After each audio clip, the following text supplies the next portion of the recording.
Pemirsa yang berbahagia, Nabi Shallallahu Alaihi Wasallam bersabda, "Man ra'a minkum mungkaran falyughayyirhu." Man ra'a minkum mungkaran falyughayyirhu. Barang siapa di antara kalian yang melihat kemungkaran, falyughayyirhu, maka hendaklah dia mengubahnya. Boleh jadi dengan tangannya, dan jika dia tidak mampu maka dengan lisannya, jika tidak mampu maka dengan hatinya, dan itu adalah selemah-lemah iman. Di sini Nabi Shallallahu Alaihi Wasallam menyampaikan, barang siapa di antara kalian yang melihat kemungkaran, maka kemungkaran yang kita diperintahkan oleh Allah Subhanahu Wa Taala untuk mengubahnya adalah kemungkaran yang kita lihat. Dan yang dimaksud dengan kita lihat di sini adalah yang kita ketahui secara nyata.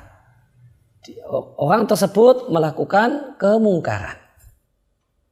Oleh karena itu di antara adab dalam dakwah, kita tidaklah diperintahkan untuk mengubah kemungkaran dengan cara selidik-selidik, dengan cara mengkorek-korek, dengan cara mengintip, dengan cara memata-matai. Nah, karena kemungkaran yang kita dituntut untuk mengubahnya adalah kemungkaran yang kita ketahui.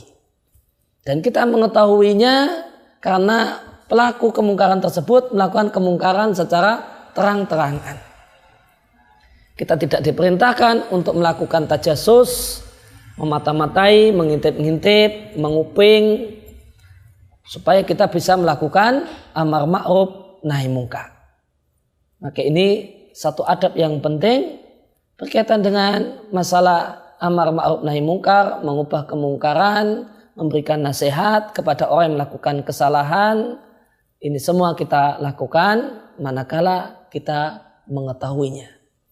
Dan kita mengetahuinya tanpa mengkorek-korek, tanpa membongkar-bongkar, tanpa menyelidik-nyelidiki. Kemudian satu hal yang menarik, Nabi katakan, siapa di antara kalian yang melihat kemungkaran? Apa itu kemungkaran? Kemungkaran yang disebut dengan kemungkaran adalah satu pelanggaran syariat, manakala pelanggaran syariat tersebut satu hal yang disepakati oleh para ulama sebagai sebuah pelanggaran syariat. Maka disyaratkan sesuatu itu disebut dengan kemungkaran adalah ulama bersepakat kalau itu adalah pelanggaran syariat. Maka ketika ulama bersepakat minum khamar adalah satu hal yang terlarang, berzina adalah satu hal yang bernilai dosa, maka riba adalah satu maksiat yang sangat besar di sisi Allah.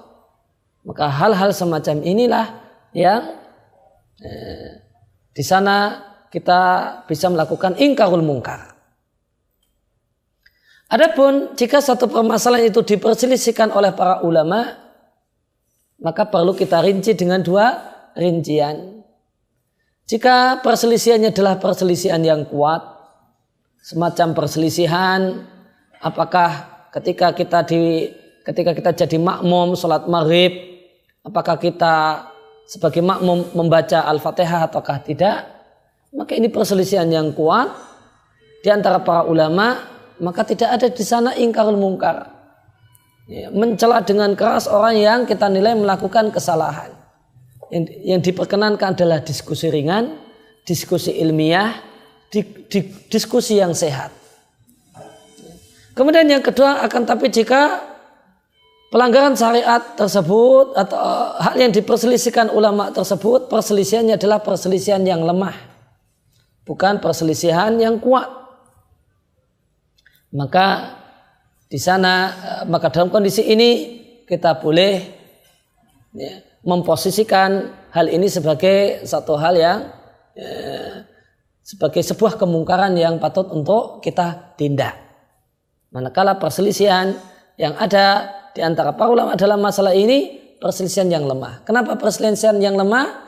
Karena ulama yang punya pendapat berbeda hanya berdasarkan semata-mata logika, sedangkan ulama yang melarangnya nyata-nyata berdalil dengan dalil yang sangat-sangat kuat dan gamblang. Maka dalam kondisi ini kita boleh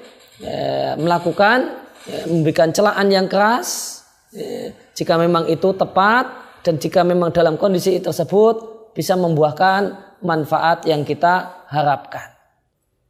Semisal jika ada orang yang melakukan riba fadl, yaitu riba dalam tukar menukar uang